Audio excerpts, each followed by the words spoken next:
आणि ज्यामध्ये दिग्गज नेते हे सुद्धा सहभागी होणार आहेत जागतिक पातळीवरचे आणि त्याचबरोबरीने या कार्यक्रमासाठी पंतप्रधान सुद्धा स्वतः दाखल होतील। आता वेळात पुढच्या महत्त्वाच्या बातमीकडे। क्रिकेट खेळताना बॅट लागल्याने 13 वर्षाच्या बालकाचा दुर्दैवी मृत्यू झालाय। नागपूर जिल्ह्यातल्या भिवापूर इथे ही धक्कादायक घटना घडली आहे।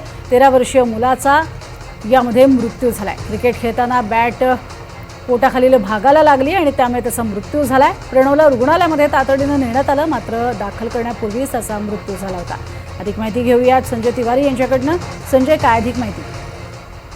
घटना अत्यंत धक्कादायक अशी ही घटना घडलेली आहे। बुधवारी सायंकाळी काही मुलं क्रिकेट खेळत असताना या 13-14 वर्ष वयोगटातल्या मुलांमध्ये क्रिकेट सुरू असताना अचानक त्याचा तो खाली कोसळला आणि त्याला डॉक्टरांनी रुग्णालयात आणल्यावर तपासून मृत घोषित केलं।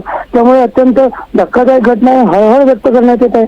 पण पोलिसांसाठी यामध्ये एक महत्त्वाचा विषय असा आहे की त्याला कोणी बॅट लागली मारली नाही तरी त्याला पोटाखाली लागली असं समोर आलेलं आहे। तर नेमकं त्याला पोटाखाली बॅट स्वतःहून कशी लागली हा एक महत्त्वाचा प्रश्न आहे। पोलीस त्या दिशेनं तपास करतायत। तो शॉट खेळत असताना चेंडूला मारण्याच्या प्रयत्नात बॅट त्याच्या पोटाला कशी लागू शकते, आता या दिशेनं पोलीस तपास करत आहेत। सध्या तरी अपघाती मृत्यूची नोंद करण्यात आलेली आहे। नक्कीच, धन्यवाद या संपूर्ण माहितीसाठी। तर आपण बघतोय ही नेमकी सगळी घटना घडलेली आहे। त्या ठिकाणी जर सीसीटीव्ही असेल तर नेमका हा मृत्यू कसा झाला याचं मात्र गूढ जे आहे ते समोर येऊ शकेल।